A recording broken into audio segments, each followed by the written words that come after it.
තෙරුවන් සරණයි හැම දෙනෙක්ටම.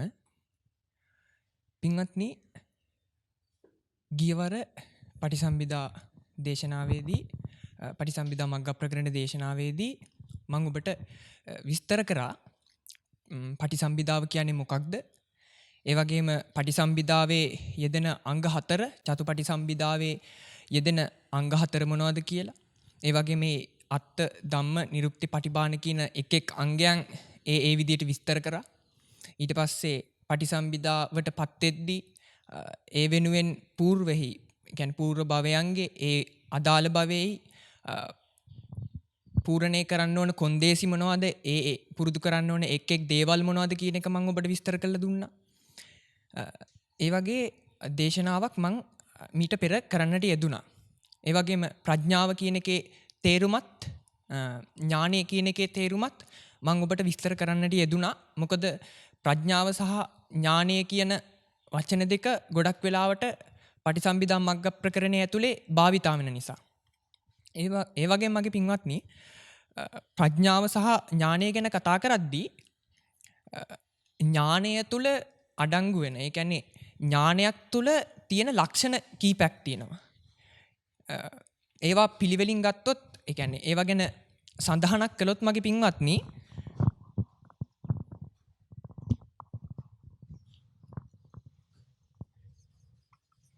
ඥානයක ලක්ෂණ ගත්තොත් මගේ පින්වත්නි, පළවෙනි ලක්ෂණය තමයි ඥානයක්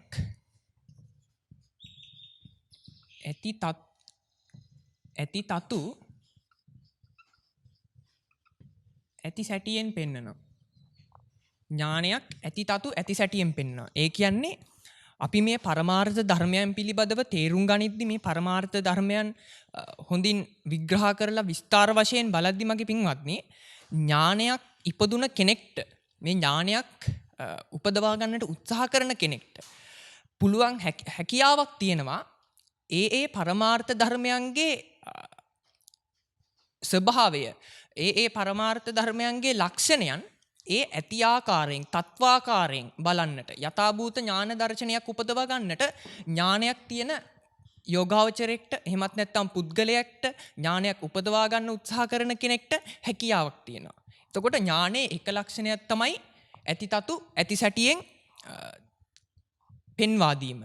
තව ලක්ෂණයක් මගේ පින්වත්නි, ඥානයක තව ලක්ෂණයක් දක්ෂ හීවඩුවෙක් විදපු ඊතලයක් වගේ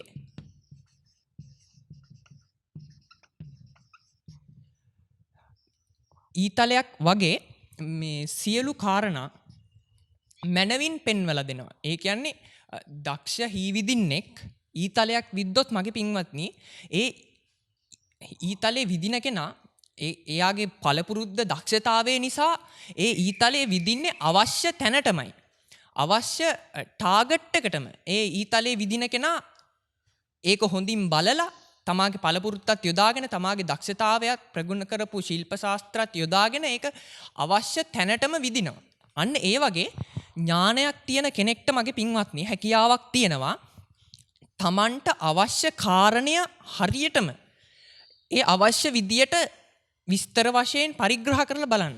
උදාහරණයක් කිව්වොත්, දැන් ඥානයක් තියෙන කෙනෙක්ට මේ ලෝකේ ධර්මතාවයන්ගේ අනිත්‍යතාවය බලන්න කිව්වොත්, එයා ඒ බලන යෝගාවචරයට ඥානයක් තියෙන නිසා හරියටම මේ ධර්මයන් අනිත්‍යයි, මේ ධර්මයන්ගේ බිඳීම මොන ආකාරයට වෙන්නේ, මේ ධර්මයන්ගේ උත්පාදය මොන ආකාරයටද වෙන්නේ කියලා හොඳින් බලන්නට හැකියාවක් තියෙනවා.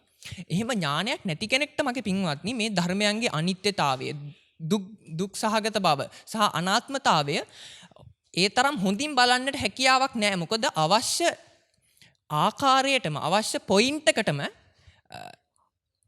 ඥානෙ නැති කෙනාට තමන්ගේ බැලීම, පිරික්සීම කරන්නට හැකියාවක් නැහැ.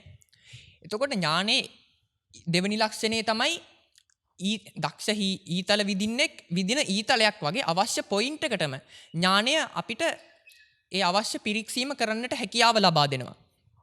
තව එකක් තමයි මගේ පින්වත්නි,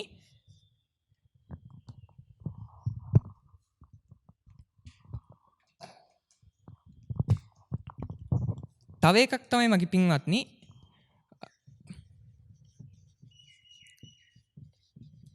ඥානය පහනක් වගේ. ඒ කියන්නේ ඒ අසල තියෙන ද්‍රව්‍ය, ඒ අසල තියෙන ද්‍රව්‍ය පහනකින් ආලෝකමත් කරන එක කරනවා. ඒ කියන්නේ දැන් අඳුරක තියෙන දෙයක් පහනක් දැල්වුවොත් ඒ පහනේ එළිය නිසා, ඒ පහනේ ආලෝකය නිසා ඒ අඳුරේ තියෙන දේ හොඳින් බලා ගන්නට හැකියාවක් තියෙනවා. අන්න ඒ වගේ ඥානයක් හේතු වෙනවා. ඥානයක් උදව් වෙනවා යෝගාවචරයෙක්ට. එහෙම නැත්නම් ඥානෙ උපදවාගත්තු පුද්ගලයාට මේ මෝහය නැමැති අන්ධකාරයෙන්, අවිද්‍යාව නැමැති අන්ධකාරයෙන් වැහිලා තියෙන ලෝකයේ ධර්මතාවයන්, ලෝකයේ යථා ස්වභාවය මේ ඥානය නැමැති ආයුධයෙන් ඒ අන්ධකාරය කපලා, ඒ අන්ධකාරය දුරු කරලා මේ ලෝකයේ තියෙන ධර්මතාවයන්ගේ යථා ස්වභාවය, මේ ලෝකයේ තියෙන ධර්මතාවයන්ගේ ඇත්ත ස්වභාවය බලන්න මේ ඥානය පහනක් වගේ උදව් වෙනවා.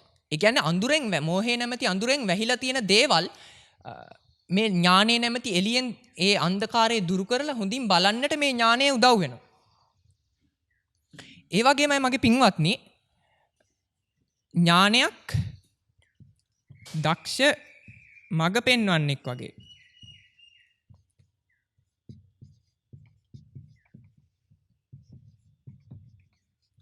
දක්ෂ මඟ පෙන්වන්නෙක් වගේ. ඒ කියන්නේ මගේ පින්වත්නි ඥානය දක්ෂ මඟ පෙන්වන්නෙක් වගේ ඒ ඥානය තියෙන පුද්ගලයාට, ඒ ඥානය ලබාගත්තු පුද්ගලයාට මේ ලෝකයේ ධර්මතාවයන් තුළ නුමුලාව ගමන් කරන්නට, මේ ලෝකයේ තියෙන ධර්මතාවයන්ගේ නුමුලාව ඒ ලෝකයේම හැසිරෙන්නට උදව් කරනවා.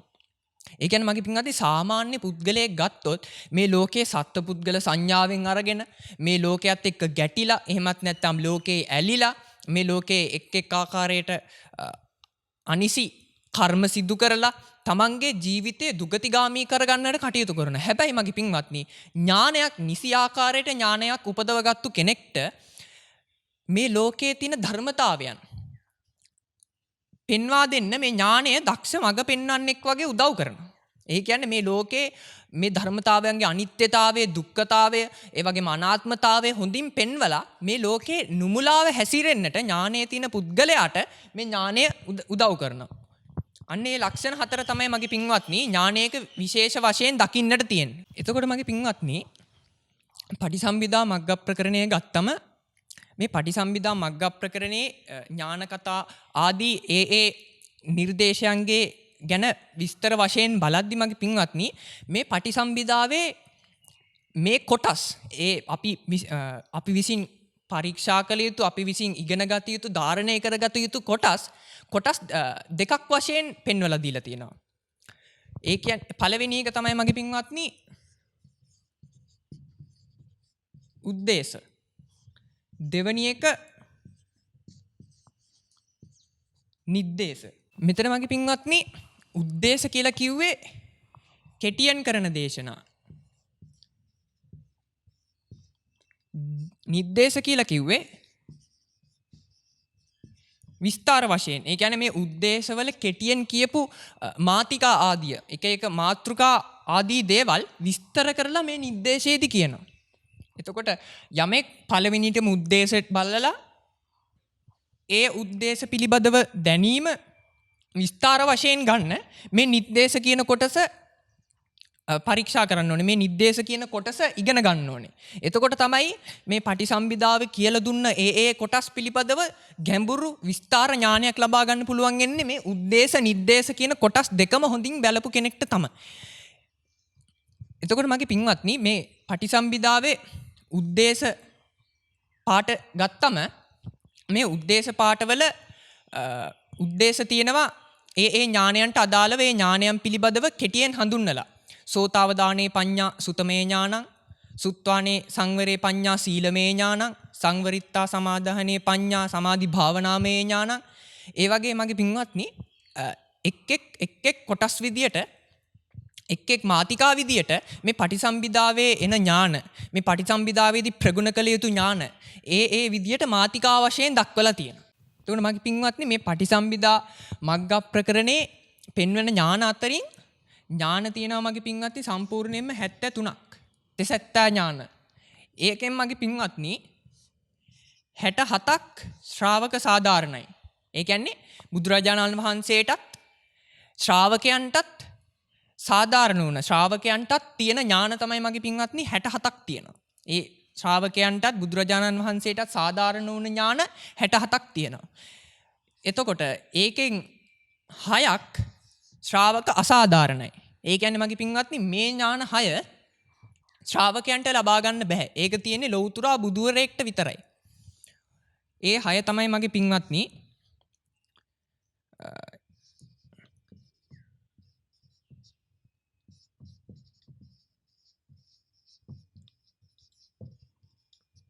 ඉන්ද්‍රිය පරෝපරියත්ති ඥානය,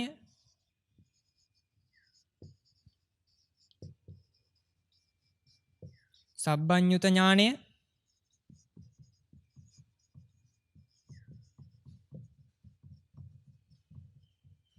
යමක මහා ප්‍රාතිහාර ඥානය,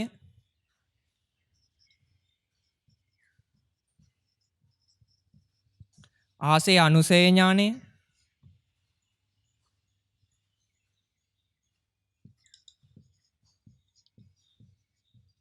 අනාවරණ ඥානය,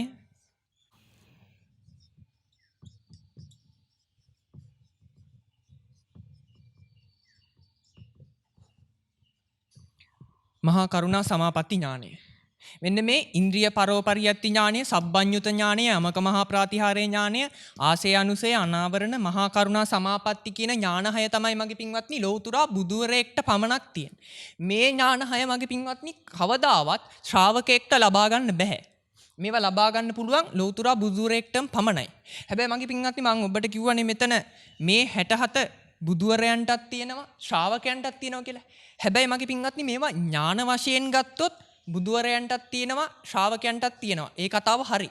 හැබැයි බුදු රජාණන් වහන්සේ නමක් තුල බුදුවරයෙකු තුල තියෙන මේ ඥාන 67ත් මගේ පින්වත්නි ශ්‍රාවකයන්ගේ ඥානවලට වැඩිය බොහොම තියුණුයි.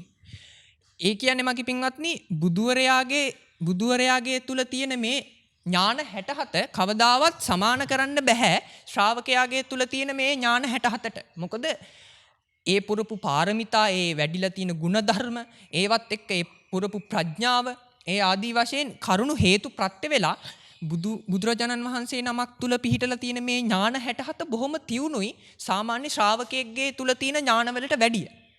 ඒ නිසා මගේ පින්වත්නි ඥානයක් වශයෙන් ගත්තම මේ ඥාන 67 බුදුවරයෙකුටත් ශ්‍රාවකයන් වහන්සේ නමකටත් සාධාරණ වුණාට ඒ ඥානයේ තීව්‍රභාවය ගත්තම බුදුවරයෙකුගේ තුල තියෙන මේ ඥාන බොහොම තියුණුයි.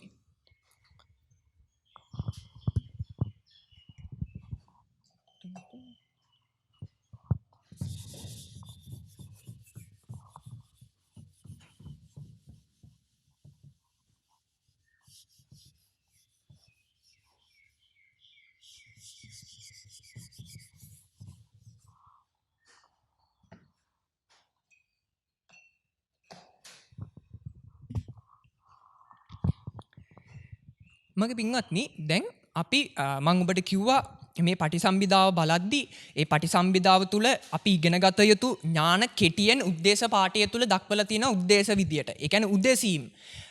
දැන් සමහරු තෙසැත්තෑ ඥාන පූජා පවත්වද්දී පවා මේ කෙටියෙන් මේ ඥාන දේශනා මේ ඥානයන් පිළිබඳව ඒ තෙසැත්තෑ ඥාන පූජා පවත්වද්දී ඒ එක් ඥානයන් පවසමින් මේ පූජා පවත්වන්නේ මගේ පින්වත්නි මේ උද්දේශ පාඨයේ තියෙන ඥාන ටික. මාතිකා ටික අරගෙන තමයි මගේ පින්වත්නි මේ ඔබ වුණත් තෙසැත්තෑ ඥාන පූජා පවත්වද්දී පවත්වන්නේ. එතකොට මගේ පින්වත්නි මේ උද්දේශ පාඨයේ තුල තියෙන මේ ඒ ඥානයන් පිළිබඳව බලද්දී මගේ පින්වත්නි මේකේ පළවෙනියටම තියෙන ඥානය තමයි සුතමේ ඥානය කියන එක. ඒක පළවෙනියටම දක්වලා තියෙනවා.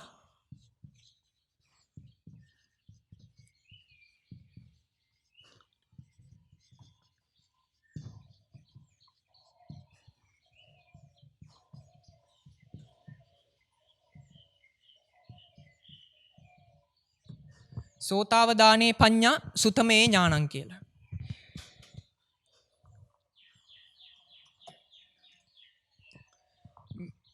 එතකොට මම ඔබට කලින් විස්තර කරා මේ පඤ්ඤා කියන වචනේ තේරුමත් ඥානං කියන වචනේ තේරුමත් මම ඔබට කලින් දේශනාවේදී විස්තර කරන්නට යෙදුණා. ඒ වගේම මේ ඥානයක තියෙන ලක්ෂණ 4ක් පිළිබඳව මම මීට පෙර විස්තර කරලා දුන්නා ඔබට. එතකොට මගේ පින්වත්නි මෙතන සෝතාවදානේ පඤ්ඤා සුතමේ ඥානං කියන තැන අපි ඉස්සෙල්ලාම උද්දේශ පාඨය තුල තියෙන විස්තර කිරීම බලලා ඊට පස්සේ අපි වෙනත්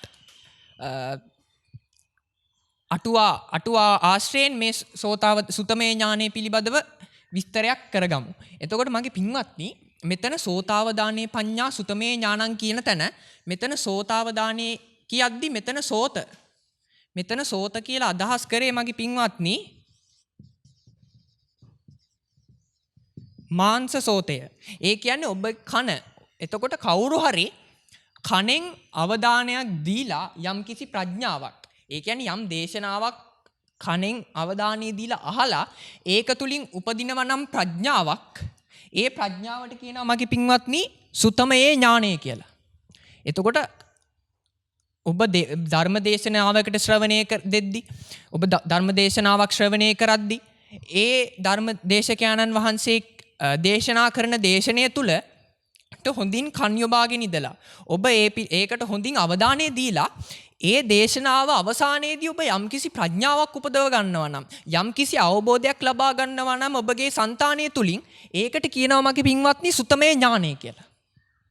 එතකොට දැන් උදාහරණයක් විදිහට ගත්තොත් අපි හිතමු දේශකයන්න් වහන්සේ නමක් ඉන්නවා A කියලා.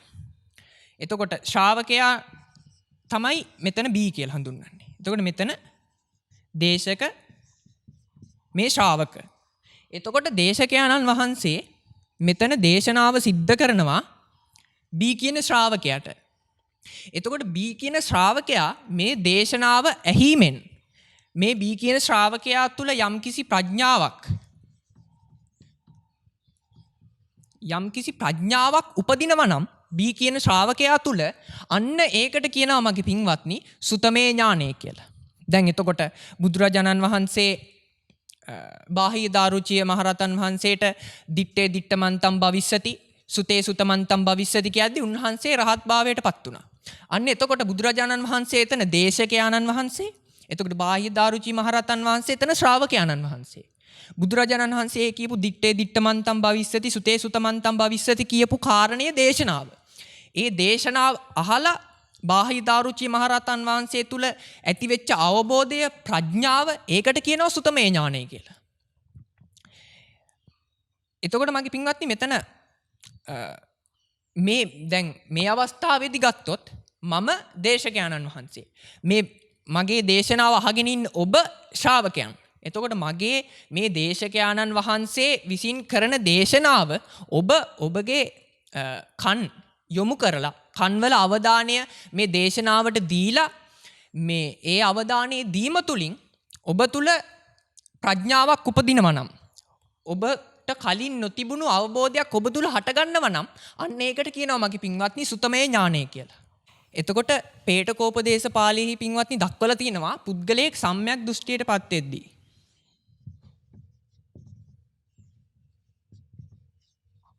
සම්‍යක් දෘෂ්ටියටපත් වෙද්දී ඒ පුද්ගලයා තුල සැපිරිය යුතු කරුණු දෙකක්, ඒ පුද්ගලයාට ප්‍රත්‍ය වෙන්න ඕන හේතු දෙකක් පිළිබඳව දක්වලා තියෙනවා. එකක් පරතෝ ഘോഷය, දෙක යෝනිසෝ මනසිකාරය.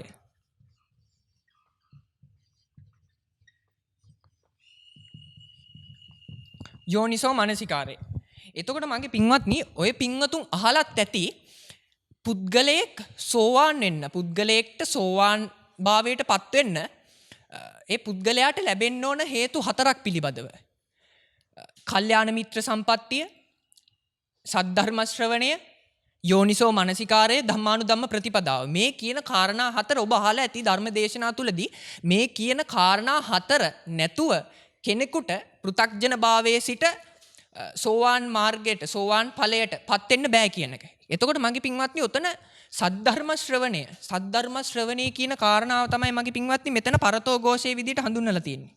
පරතෝ ഘോഷය කියන්නේ මගේ පින්වත්නි තමාගෙන් අන්‍ය වුණු පුද්ගලයෙක් කියන අර්ථයෙන් මෙතන පරතෝ කියනවා. තමාගෙන් අන්‍ය වන පුද්ගලයෙකුගෙන් ඔබ ඔය පින්වතුන්ට හැකියාවක් තියෙනවා නම් යම් ධර්ම කාරණාවක් ලබා ගන්නට. අනිත්‍ය, දුක්ඛ, අනාත්ම පිළිබඳව, දුක්ඛ සත්‍ය, සමුදය සත්‍ය, නිරෝධ සත්‍ය, මාර්ග සත්‍ය පිළිබඳව යම් දේශනාවක් තුලින් ඔබට ලබා ගැනීමට හැකියාවක් තියෙනවා නම් අන්න ඒ දේශනාවට කියනවා මගේ පින්වත්නි පරතෝ ഘോഷය කියලා.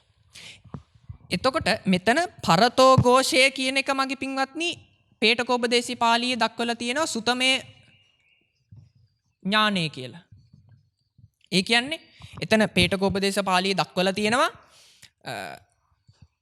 පරතෝ ഘോഷේන uppajjati පඤ්ඤා අයං උච්චති සුතමේ ඥානං කියලා. ඒ කියන්නේ පරතෝ ഘോഷය උදව් කරගෙන පරතෝ ഘോഷය කරන කොටගෙන යමෙක් තුල ප්‍රඥාවක් උපදිනවා නම් ඒකට කියනවා සුතමේ ඥානය කියලා. එතකොට මගේ පින්වත්නි මෙතන යෝනිසෝ මනසිකාරය කියන්නේ මේ පරතෝ ഘോഷය එහෙමත් නැත්නම් මේ කියන දේශනාව අහගෙන ඉද්දී ඒ අහගෙන ඉන්න පුද්ගලයා ඒ දේශනාවෙන් පිටට තමන්ගේ අවධානය යොමු නොකර ඒ දේශනාව තුලටම අවධානය දීලා ඒ දේශනාව කියන කරුණු තමන්ගේ චිත්තසංතානය තුලින් ඒ දේශනාවේ කියන කරුණු ටික තමන්ගේ චිත්තසංතානය තුලින් මනසිකාරය කරලා ඒ මනසිකාරය තුලින් මගේ පින්වත්නි ඒ කියන්නේ යෝනිසෝ මනසිකාරය තුලින් යම් ආකාරයක දැනීමක් අවබෝධයක් පෙර නොතිබූ වැටහීමක් ලබා ගන්නව නම් මගේ පින්වත්නි මේ යෝනිසෝ මනසිකාරය තුලින් උපදින ඥානයට කියනවා චින්තාමය ඥානය කියලා. චින්තාමය ඥානය කියලා. එතකොට මගේ පින්වත්නි දැන් ප්‍රඥාවෙත් ප්‍රභේද තුනක් තියෙනවනේ. ප්‍රඥාවේ මගේ පින්වත්නි ප්‍රභේද තුනක් තියෙනවා. ප්‍රධාන වශයෙන් ගත්තම එක් ආකාරයකට ප්‍රඥාව බෙදද්දී ප්‍රඥාවේ ප්‍රභේද තුනක් තියෙනවා. එක සුතමය ප්‍රඥාව, දෙක චින්තාමය ප්‍රඥාව, තුන භාවනාමය ප්‍රඥාව. එතකොට මගේ පින්වත්නි මෙතන සුතමේ ප්‍රඥාව කියන එක දැන් මම ඔබට විස්තර කරා යමෙකුගේ දේශනාවක් අහලා තමාගෙන් අන්‍ය වුණ පුද්ගලයෙකුගේ දේශනාවක් අහලා යම් ආකාරයක ප්‍රඥාවක් උපදිනවා නම් මේකට කියනවා සුතමේ ඥානය කියලා. එහෙමත් නැත්නම් සුතමේ ප්‍රඥාව කියලා. එතකොට ඒ දේශනා ආදියෙන් ලබාගත්තු කාරණා තමන්ගේ යෝනිසෝ මනසිකාරයේ යොදාගෙන තමන්ගේ චිත්ත සංතානය තුලින්ම අන් කෙනෙකුගේ උදව්වක් නැතුව තමන්ගේ චිත්ත සංතානය තුලින්ම හොඳට පරීක්ෂා කරලා පරිග්‍රහ කරලා බලලා යම් කිසි ආකාරයක ඥානයක් ප්‍රඥාවක් උපදිනවා නම් ඒකට කියනවා චින්තාමය ප්‍රඥාව කියලා. එතකොට මගේ පින්වත්නි මේ සුතමය ප්‍රඥාවත් මේ චින්තාමය ප්‍රඥාවත් කියන දෙක එකතු කරගෙන ඒ දෙකම යොදාගෙන කවුරු හරි විදර්ශනා කිරීමට පෙළඹෙනවා නම් කවුරු හරි ඒ සුතමය ප්‍රඥා චින්තාමය ප්‍රඥා දෙකම යොදාගෙන විදර්ශනා භාවනාවක් කරලා ඒ ලබාගත්තු ප්‍රඥා දෙකම යොදාගෙන විදර්ශනා භාවනාවට බැහැලා ඒ විදර්ශනා භාවනාව තුලින් මාර්ගඵල අවබෝධයක් කරගන්නව නම් මාර්ගඵලයන්ටපත් වෙනව නම් ඒකට කියනවා මගේ පින්වත්නි භාවනාමය ප්‍රඥාව කියලා. එතකොට මෙතන භාවනාමය ප්‍රඥාවත් මගේ පින්වත්නි කොටස් දෙකකට කැඩෙනවා. දස්සන ආයත් භාවනාමය කියලා. දස්සන භාවනා කියලා. එතකොට දැන් මං සුතමේ ඔබට කිව්වා සුතමේ ඥානයත් සුතමේ ප්‍රඥාවත් චින්තාමේ ප්‍රඥාවත් දෙකම එකතු කරගෙන විදර්ශනා භාවනා කරලා ඒ විදර්ශනා භාවනාව තුලින් මාර්ගඵලවලටපත් වෙන කෙනෙක් පළවෙනියටම සෝවාන් ඵලයට තමයි සෝවාන් මාර්ගයටත් ඊට පස්සේ සෝවාන් ඵලයටත් තමයිපත් වෙන්නේ.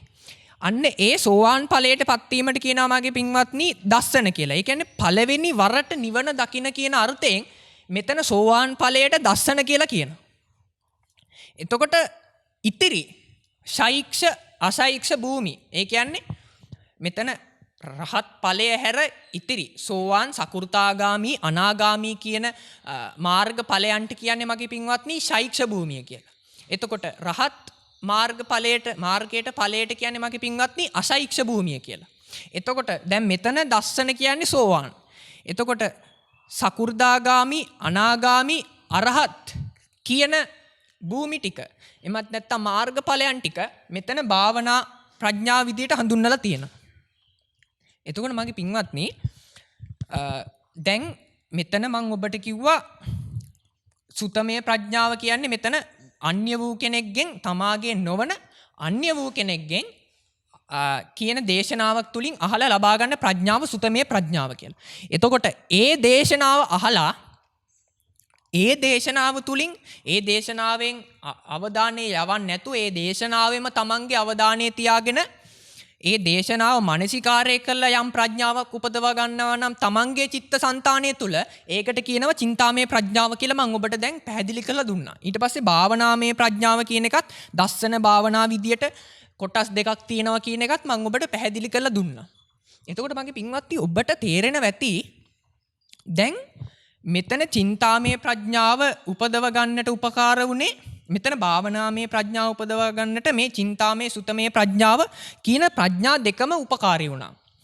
එතකොට මෙතන චින්තාමය ප්‍රඥාව උපදවා ගන්නට මේ සුතමය ප්‍රඥාව කියන එක උපකාරී වුණා.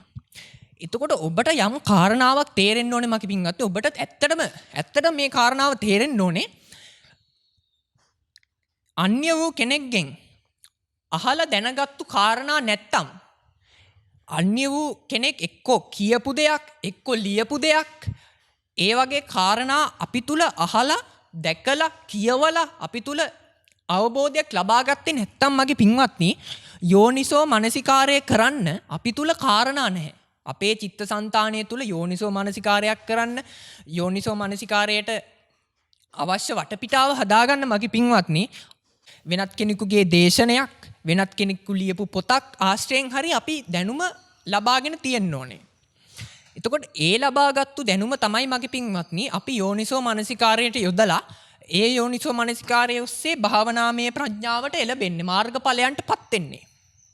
ඇත්තටම මගේ පින්වත්නි මේ ලෝකයේ තුල සත්‍ය පුද්ගලෙක් කියලා දෙයක් නැහැනේ.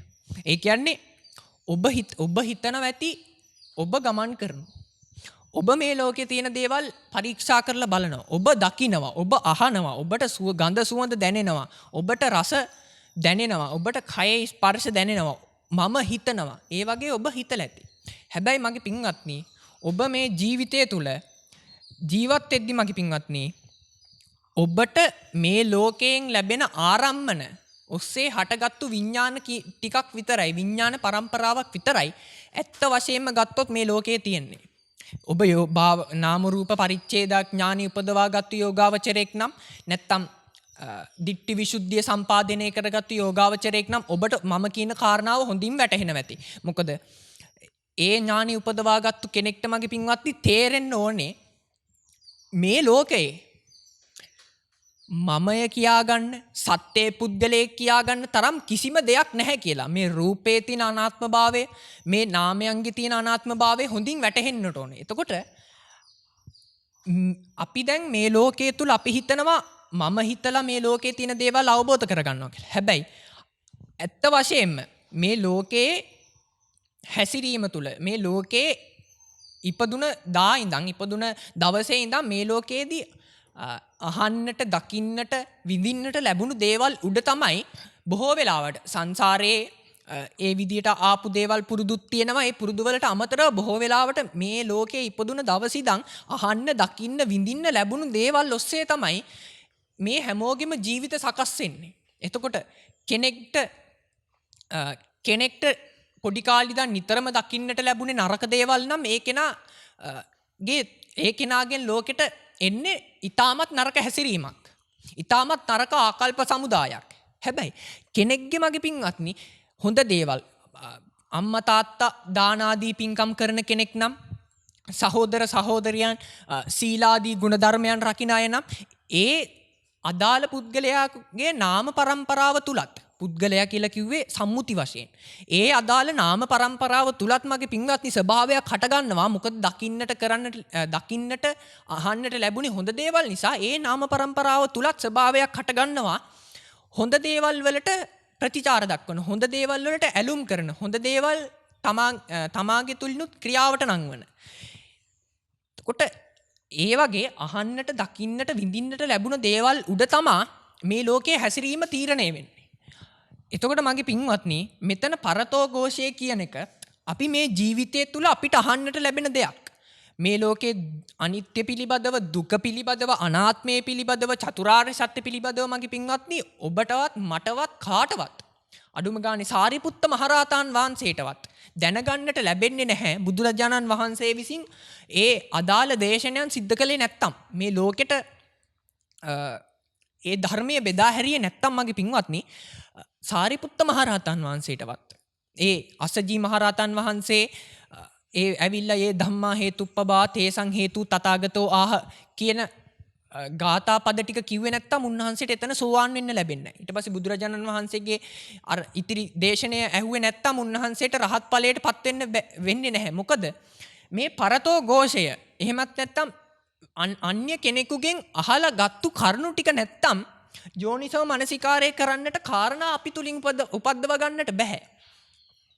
එතකොට මගේ පින්වත් ඔබට තේරෙන්නේ නැති මේ සුතමේ ඥානය කියන එක මේ සුතමේ ඥානය කියන කාරණාව නිවන් දකින්නට බලාපොරොත්තු වෙන කෙනෙක් නිවන් දකින්නට බලාපොරොත්තුව ඇතුව තමන්ගේ ප්‍රතිපදාව පුරන පුද්ගලයෙකුට එහෙමත් නැත්නම් යෝගාවචරයෙකුට මොනතරම් වැදගත්තාවයක් තියනවද කියන එක. ඒ කියන්නේ සුතමේ ඥානය නැත්තම් මගේ පින්වත්නි මේ ලෝකේ ධර්මතාවයන් පිළිබඳව යම් ඥානයක් එන්න නම් අපි ඒවා මුලින් ඉගෙන ගන්න ඕනේ. ඒ ඉගෙන ගැනීම තමයි මගේ පින්වත්නි සුතමේ ඥානය කියන්නේ. මේ ඥානය මගේ පින්වත්නි සුතමේ ඥානය වැඩි කෙනාට මේ ලෝකේ තියෙන ධර්මතාවයන් පිළිබඳව යෝනිසෝ මනසිකාරය කරන්නට තියෙන කාරණා වැඩි. කෙනෙක්ට සුතමේ ඥානය අඩු නම් ලෝකයේ තියෙන ධර්මතාවයන් පිළිබඳව මනසිකාරය කරන්නට තියෙන කාරණා ඒ පුද්ගලයාට අඩුයි. ඕක මගේ පින්වත්නි ඔබට තවත් හොඳින් තේරෙනවා නෙත්තිප්පකරණේ උග්ගටිතඤ්ඤ විපටිතඤ්ඤ නෙය්‍ය කියන පුද්ගලයන්ගේ ભેදය සිද්ධ වෙන ආකාරය හරි ලස්සනට දක්වලා තියෙනවා. ඒක මම ඔබට කියලා දෙද්දි ඔබට ඒක ඉතාමත් හොඳින් මේ සුතමේ ඥානය කියන එක නිවන් දකින්න පුද්ගලයෙකුට මොනතරම් වැදගත්ද කියන කාරණාව ඔබට මේ නෙත්තිප්පකරණ යේ දැක්වලා තියෙන උග්ගටිතඤ්ඤ විපටිතඤ්ඤ නෙය්‍ය පුද්ගල ભેදය ඔබට විස්තර කරද්දී හොඳින් තේරෙයි.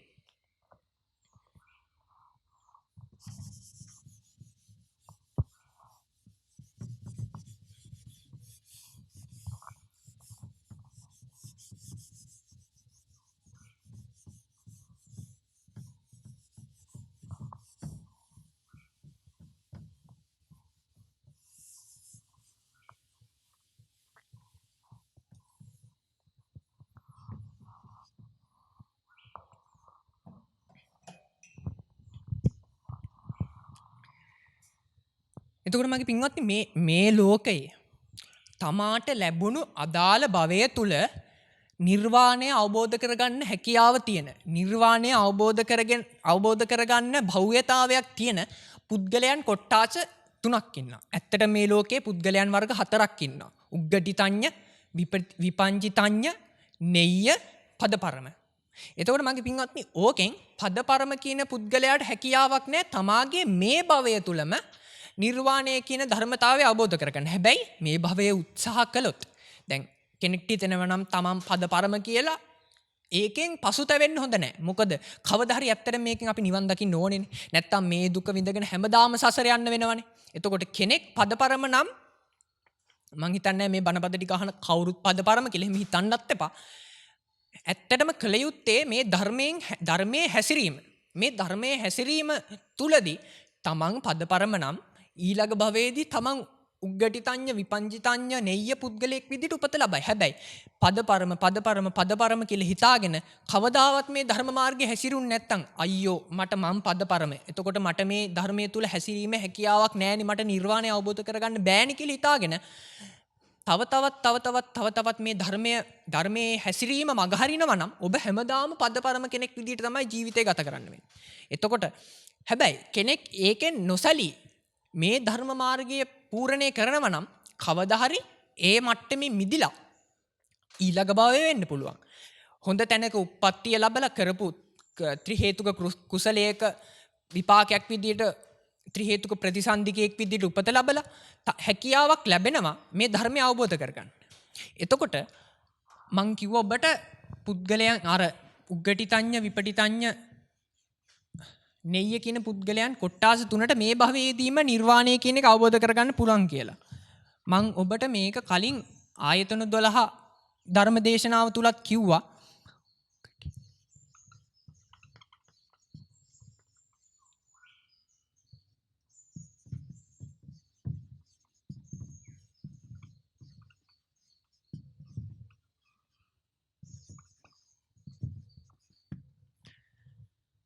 මෙන්න මේ උග්ගටිතඤ්ඤ විපංචිතඤ්ඤ නෙය්‍ය කියන පුද්ගලයන් මගේ පින්වත්නි මෙතන උග්ගටිතඤ්ඤ කියන්නේ කෙටි දේශනාවක් අහලා සාරිපුත්ත මහරහතන් වහන්සේ බාහිය දාරුචි මහරහතන් වහන්සේ වගේ ඊටමත් කෙටි දේශනාවක් අහලා මාර්ගඵලයන්ට පත් වෙන කෙනාට තමයි මගේ පින්වත්නි උග්ගටිතඤ්ඤ කියන්නේ. විපංචිතඤ්ඤ කියන්නේ මගේ පින්වත්නි සම්පූර්ණ දේශනාවක් විස්තර වශයෙන් අහලා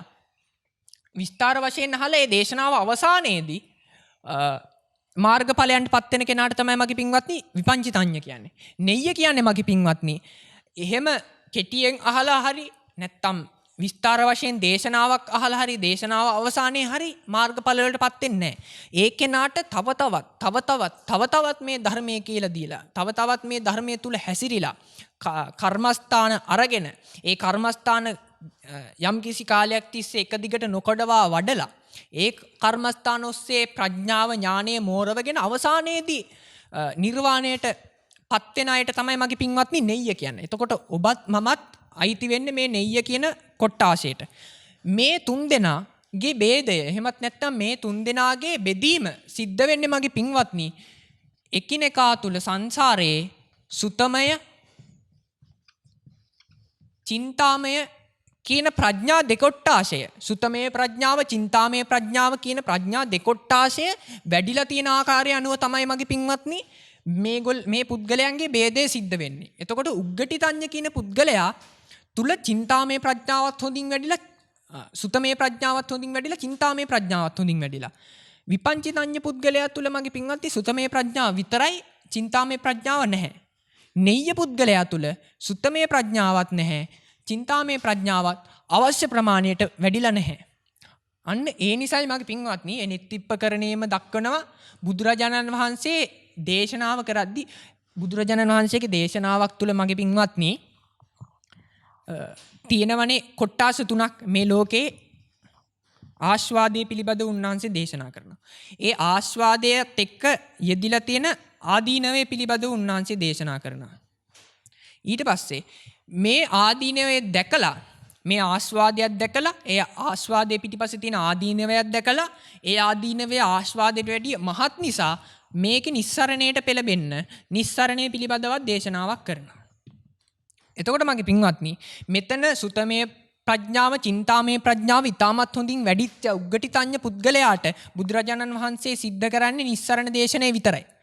ඒ නිස්සරණය විතරක් අද අඩංගු දේශනේ නිස්සරණේ විතරක් තියෙන දේශනය ඇසීම තුලින්ම උග්ගටිතඤ්ඤ පුද්ගලයාට හැකියාවක් ලැබෙනවා මාර්ගඵල අවබෝධ කරගන්න. එතකොට විපංචිතඤ්ඤ පුද්ගලයාට මගේ පින්වත්නි බුදුරජාණන් වහන්සේ ආදීනවයක් දේශනා කරනවා නිස්සරණයක් දේශනා කරනවා. ඒ දේශනාව අහද්දි මගේ පින්වත්නි විපංචිතඤ්ඤ පුද්ගලයාට හැකියාවක් තියෙනවා මාර්ගඵල අවබෝධ කරගන්න. නෙය්‍ය පුද්ගලයාට මගේ පින්වත්නි මේ ලෝකේ ආස්වාදයේ පෙන්නලා දීලා ඒ ආස්වාදයේ පිටිපස්සේ තියෙන ආදීනවය පෙන්නලා දීලා ඒ ආදීනවය අති මහත් නිසා ඒ නිස්සරණේ පිළිබඳව දේශනාවක් සිද්ධ කරනවා. එතකොට තමයි මගේ පින්වත්නි නෙය්‍ය පුද්ගලයාට හැකියාවක් තියෙන්නේ මාර්ගඵල අවබෝධ කරගන්න. එතකොට මෙතන උද්දේශ වශයෙන් දේශනාව කරද්දී උග්ගටිතඤ්ඤ පුද්ගලයාගේ තියුණු වුණ ප්‍රඥා දෙක නිසා ඒ පුද්ගලයාට උද්දේශ වශයෙන් කියද්දී මාර්ගඵල අවබෝධ වෙනවා. මෙතන විපංචිතඤ්ඤ පුද්ගලයාට නිද්දේශ වශයෙන් නිද්දේශ වශයෙන් කරද්දී මාර්ගඵල අවබෝධ වෙනවා. නෙය්‍ය පුද්ගලයාට ඊටත් එහා ගිහිල්ලා දීර්ඝ කාලයක් ඔස්සේ කමඨහන් ආදී පුරුදු කරලා තව තවත් ධර්ම ශ්‍රවණය කරලා අවසානයේදී වීර්ය ආදී කාරණා එක්ක ඒ වැඩුණු ධර්මේනුත් එක්ක හැකියාවක් තියෙනවා අවසානයේදී මාර්ගඵල අවබෝධයට පත් වෙන්න. මම මේ කාරණාව කිව්වේ මගේ පින්වත්නි මෙතන සුතමේ ප්‍රඥාව කියන එක දැන් අපේ මෙතන අපි අවධානය යොමු කරලා තියෙන උද්දේශ පාඨයනේ සෝතාවදානේ පඤ්ඤා සුතමේ ඥානං. එතකොට මේ සුතමේ ඥානය කියන එක ඇයි වඩන්න ඕනේ?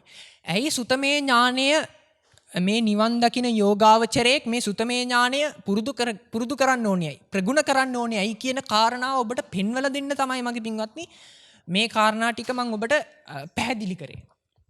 ඊට පස්සේ මගේ පින්වත්නි එතකොට දැන් මේකේ ඔබට උද්දේශ පාඨයේ සඳහන් වුණ කාරණා ටික දැන් මම විස්තර කරා. ඒ වගේම සුතමේ ඥානයේ කෙනෙක් වඩන්න ඕනේ ඇයි? වැඩුවේ නැත්තම් මොකක්ද වෙන්නේ කියන එක මම දැන් ඔබට පෙන්වලා දුන්නා. එතකොට දැන් මෙතන නෙය්‍ය පුද්ගලයන්ට ආස්වාදයේ ආදීනවේ නිස්සරණය කියන්නේ මගේ පින්වත්නි දීර්ඝ දේශනාවක්. එතකොට හොඳින් කෙනෙක් මේ ප්‍රඥා ටික පූර්ණේ කරගෙන තමයි නිවනට යන්න ඕනේ. විපංචිතඤ්ඤ පුද්ගලයා චින්තාමය ප්‍රඥාව පූර්ණේ කරගෙන තමයි නිවනට යන්න ඕනේ. එතකොට නෙය්‍ය පුද්ගලයා මේ සුතමයත් චින්තාමයත් ප්‍රඥාව පූර්ණේ කරගෙන තමයි නිවනට යන්න ඕනේ. එතකොට දැන් මම ඒ ඔස්සේ මම ඔබට සුතමේ ප්‍රඥාවේ තියෙන වටිනාකම දැන් පෙන්වලා දුන්නා. සුතමේ ඥානයේ වටිනාකම පෙන්වලා දුන්නා. එතකොට මගේ පින්වත්නි පටිසම්භිදා මග්ග ප්‍රකරණේ උද්දේශ පාඨයේ තිබ්බ කාරණා තමයි ඒ. එතකොට නිද්දේශ පාඨය ඒ උද්දේශ පාඨයේ තිබ්බ මාතිකාව විස්තර විභාග වශයෙන් කියන නිද්දේශ පාඨයේ තියෙන කාරණා බලන්න කලින් තව තවත් පරිබාහිර ඒ කියන්නේ පටිසම්භිදාවෙන් පරිබාහිර වුණ අට කතා කීපයක සුතමේ ඥානය පිළිබඳව දක්වලා තියෙන මත ඒ සුතමේ ඥානය පිළිබඳව කියලා තියෙන කාරණා ටිකක් විස්තර කරොත් ඔබට ලේසි වෙයි මං හිතනවා ඔබට පහසු වෙයි කියලා. මේ නිද්දේශ පාඨයේ තියෙන කාරණා ටික තේරුම් ගන්න. එතකොට මගේ පින්වත්නි එහෙම පරිබාහිර අටුවා ඔස්සේ විග්‍රහ කරද්දී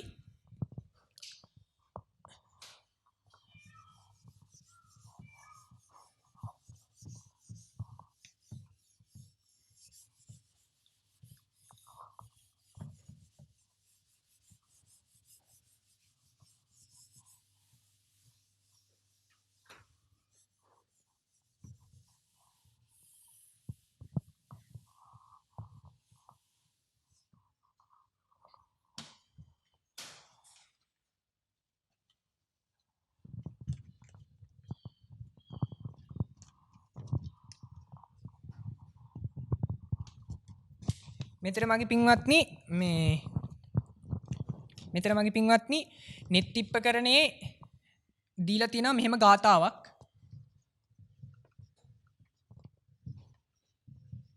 යස්ස සත්තා වා ධම්මං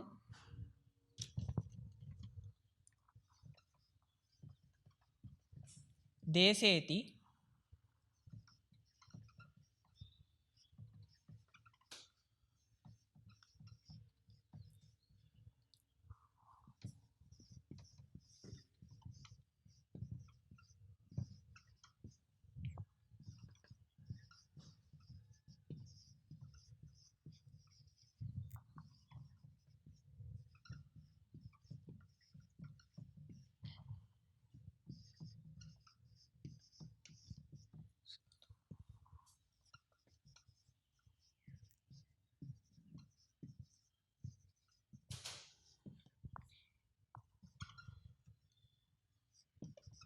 තත්ත යා විමංසා උත්සාහනා තුලනා උපපරික්කා අයං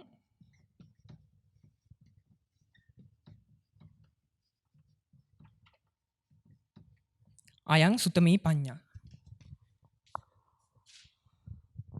එතකොට මගේ පින්වත්නි මේ ලියපු ගාතාව සඳහන් වෙන්නේ නෙත්ති ප්‍රකරණේ. මෙතන කියනවා මගේ පින්වත්නි යම් සත්වයක් මෙතන සත්වයක් කියලා අදහස් කරේ මගේ පින්වත්නි සන සම්පත්තිය ලබාගෙන උපත ලද සත්වෙක්. සන සම්පත්තිය කියන්නේ මගේ පින්වත්නි මේ ඒ කියන්නේ අදාළ උප්පත්තිය ලබන භවයේ ධර්මාවබෝධය කරන්නට අවශ්‍ය කාරණා සියල්ල ලබාගෙන ධර්මාවබෝධයට පටහැනි වෙච්ච ධර්මාවබෝධය කරන්න බාධා පමුණුවන කාරණා මගහැරගෙන ලැබපු උපත තමයි මගේ පින්වත්නි සන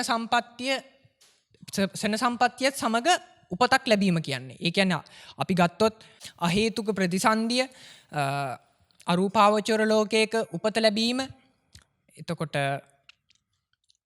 නිරේක උපත ලැබීම, ඒ වගේම තිරිසන් යෝනියක, പ്രേත යෝනියක, අසුර යෝනියක උපත ලැබීම, නාග ලෝකයක උපත ලැබීම, ඒ වගේ නිර්වාණ අවබෝධය කරන්න බැරි විදිය උප්පත්තීන් සියල්ල මගහැරගෙන, එතකොට තද මිත්‍යා දෘෂ්ටියක තදින් එල්බ ගැනීම ආදී කරුණු නිර්වාණ අවබෝධයට බාධක වෙන කරුණු බාධා වෙන කරුණු මගහැරගෙන ලබන උප්පත්තිය තමයි මගේ පින්වත්නි ෂණ සම්පත්තිය කියන්නේ. ෂණ සම්පත්තියත් එක්ක ලබන උප්පත්තිය. එතකොට ඒ වගේ උප්පත්තියක් ලැබපු සත්වයක් පිළිබඳවයි මෙතන යස්ස සත්තා කියලා හඳුන්වන්නේ. එතකොට ඒ සත්වයකට ධර්මයේ දේශනා කරනවා මෙතන ධම්මං දේශේති. ධර්මයේ දේශනා කරනවා කවුද? බුදුරජාණන් වහන්සේ. බුදුරජාණන් වහන්සේ යම් සත්වයකට ධර්මයේ දේශනා කරනවා. නැත්තම් අඤ්‍යතරෝවා අන්‍ය වුණ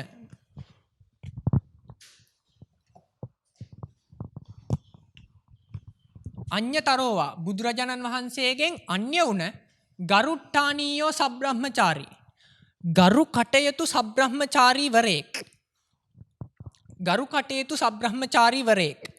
එතකොට මගේ පින්වත්නි මෙතන ගරුට්ටානීයෝ කියන තැන ගරු කටයුතු කියලා අදහස් කරේ දැන් මේ කාරණා මගේ පින්වත්නි ඔය පින්වතුන්ට බොහොම වැදගත්.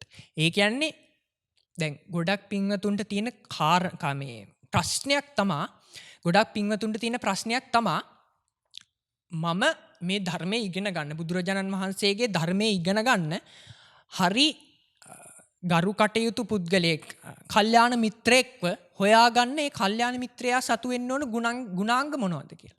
ඒ කියන්නේ දැන් අපි ගිහිල්ලා අහන්නම් වාලේ තියෙන හැම දේශනාව ඇහුවටම තේරුමක් නෑ මගේ පින්වත්නි. හේතුව නිවැරදි ධර්මයේ නෙමෙයි නම් බුදුරජාණන් වහන්සේ දේශනා කළපු නිවැරදි ධර්මයේ නෙමෙයි නම්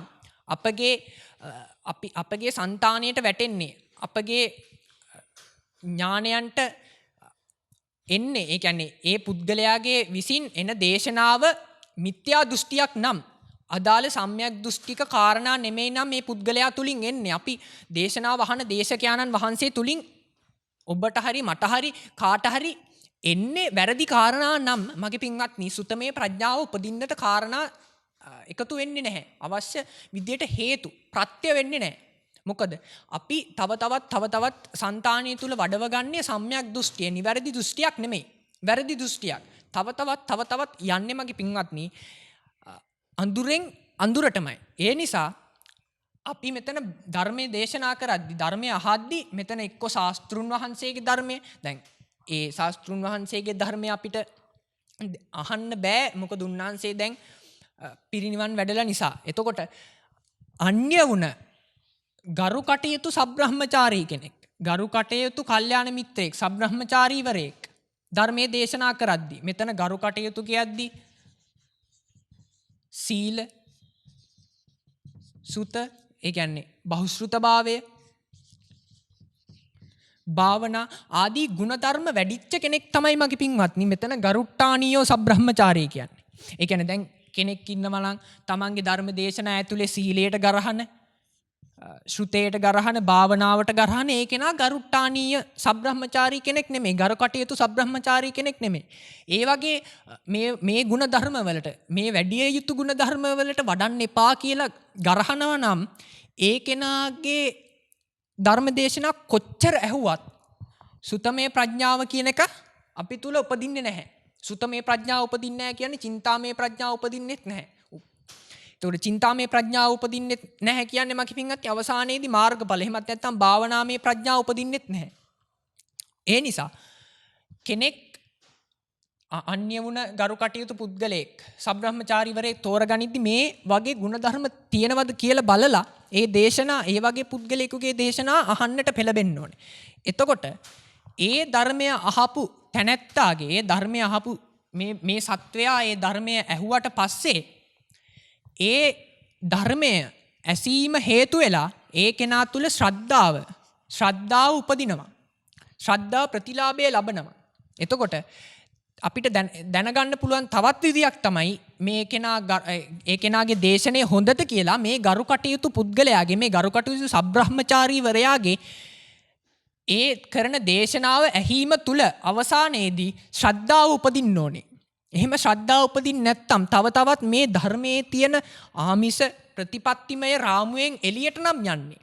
තමන් තුල බොජ්ජංග ධර්ම වැඩෙන්නේ නැත්නම් තමන් තුල බුදුරජාණන් වහන්සේ කෙරෙහි ධර්මයේ කෙරෙහි සංඝයා කෙරෙහි හොඳ දෘෂ්ටියක් ලැබෙන්නේ නැත්නම් හොඳ ශ්‍රද්ධාවක් වැඩුණු තමන්ගේ තියෙන ශ්‍රද්ධාවෙන් වැඩි වුණ තවත් ශ්‍රද්ධාවක් උපදින්න නැත්තම් තමාව ටිකෙන් ටික ශ්‍රද්ධාමය වශයෙන් උඩට යන්නේ නැත්තම් ඒ වගේ දේශනා තුලින් ඒ වගේ දේශකයන්ගේ දේශනා ඇසීමෙන් වැළකෙන්න ඕනේ. මොකද ශ්‍රද්ධාව උපදින්න නැත්තම් අවසානයේදී සුතමේ ප්‍රඥාව උපදින්නේ නැහැ. අන්න ඒ හේතුව නිසා. එතකොට මෙහෙම දේශනාවකින් මේ ගරු කටයුතු සබ්‍රහ්මචාරීවරයෙක්ගෙන් හරි ශාස්ත්‍රූවරයන්න් වහන්සේ නමකින් හරි දේශනාවක් අහලා ඒ දේශනාව ඔස්සේ ශ්‍රද්ධාව උපදිනවා. ඊට පස්සේ මගේ පින්වත්නි ඒ දේශනාවම යොදාගෙන ඒ ශ්‍රද්ධාවාදී ගුණධර්ම යොදාගෙන ඒ කාරණා විමංශාවට මෙතන විමංශාව කියලා කිව්වේ මගේ පින්වත්නි ඒ අදාළ පාළියත් ඒ අදාළ පාළියේ අර්ථයත් හොඳින් විමසන එකට තමයි මගේ පින්වත්නි විමංශාව කියන්නේ. එතකොට මෙතන උත්සාහනා කියන්නේ ඒ තමන් තුළ වීරයක් යොදාගෙන තමන්ගේ චිත්තසංතානය තුළ වීරයක් උපස්තම්භනය කරගෙන ඒ අදාළ ධර්ම කාරණා ටික වටහා ගන්න ධාරණය කරගන්න පෙළඹීමට කියනවා මගේ පින්වත්නි උත්සාහනා කියලා. තුලනා කියන්නේ මගේ පින්වත්නි තමන් පෙර අහපු දේශනා තමන් පෙර බලපු ධර්ම කාරණා සමග මේ අහන දේශනාව සසදල බැලීම තුලනය කිරීම. දැන් තමන් කලින් අපි හිතමු ඔබ A කියලා දේශනාවක් අහලා තිනවා දැන් ඔබ B කියන දේශනාව අහනවා.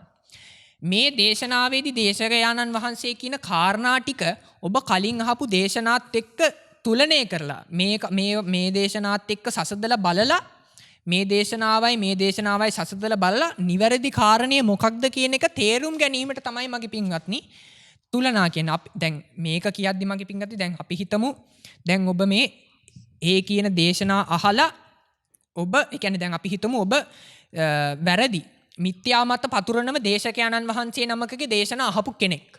එතකොට ඔබ තුල තියෙන්නේ සම්‍යක් දෘෂ්ටිය නෙමෙයි. ඔබ තුල තියෙන්නේ වැරදි කාරණා. ඔබ ඉන්නේ වැරදි දෘෂ්ටියක. හැබැයි දැන් අපි හිතමු ඔබ දැන් මෙතන B කියන දේශනාව අහන්නේ සම්‍යක් දෘෂ්ටිය. හොඳින් ධර්ම කාරණා තේරුම් ගත්තු ගරුට්ටානියෝ සබ්‍රහ්මචාරී ගර කටයුතු සබ්‍රහ්මචාරීවරයන්න් වහන්සේ නමකගේ දේශනාවක් දැන් ඔබ අහනවා කියලා හිතමු. එතකොට මගේ පින්වත්නි ඔබ නිරවුල් මනසකින් මේ දේශනාව අහලා ඔබට හැකියාවක් තියෙන්න ඕනේ ඔබ තුල දක්ෂතාවයක් තියෙන්න ඕනේ නිරවුල් මනසකින් මේ දේශනාව අහලා මේ කාරණයි ස්වාධීනව තුලනය කරලා ඒ කියන්නේ සසඳලා බලලා මේ දේශනාවේ තියෙන කාරණා හරි මේ දේශනාවේ තියෙන කාරණා ඔස්සේ මේ දේශනාවල තියෙන කාරණා වැරදි කියන එක වටහා ගන්න ඔබට හැකියාවක් තියෙන්න ඕනේ. හැබැයි ඔබ මේ කියන නිවැරදි දේශනාවේ කරුණුත් මේ ලබාගත්තු දෘෂ්ටිය නිසා මේ කාරණා ඔබ ප්‍රතික්ෂේප කරනවා නම් යම් ආකාරයක එතනදිත් මගේ පින්වත්නි ඔබට සුතමේ ප්‍රඥාව කියන එක උපද්දවා ගන්නට හැකියාවක් ලැබෙන්නේ නැහැ. එතකොට මගේ පින්වත්නි මෙතන උපපරික්කා කිව්වේ මහෝපදේශය කියන්නේ සූත්‍ර දේශනා, අභිධර්ම දේශනා, විනය දේශනා ආදී තියෙන සූත්‍ර ඒ කියන්නේ ඒ මහෝපදේශය කියන්නේ බුදුරජාණන් වහන්සේ විසින් විනය සූත්‍ර අභිධර්ම දේශනාවලදී සඳහන් කරපු කාරණාවලට බහා තබල බැලීම. ඒ කාරණා ඔස්සේ සසදල බැලීම. මේ කාරණාවලට දාලා මේ කියපු කාරණාත් එක්ක හරිද කියලා බලීම තමයි මගේ පින්වත්නි උපපරික්කා කියලා කියන්නේ.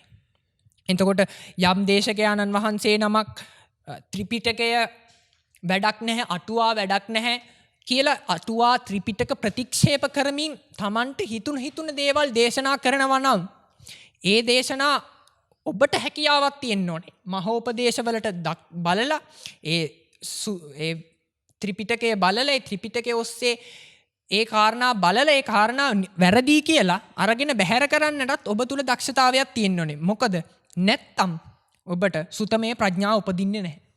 එතකොට දැන් මේ කියපු කාරණාත් එක්ක ඔබට තේරෙන්න ඕනේ මගේ පින්වත්නි නිකම් දේශනයක් අහලා අවසානයේදී මන් ධර්ම දේශනයක් ඇහුවා කියලා හිතාගෙන සුතමේ ප්‍රඥාව Tamanට ඉපදුනා කියලා හිතන්න හොඳ නැහැ. සුතමේ ඥානයක් Taman තුල ඉපදුනා කියන්න හොඳ නැහැ.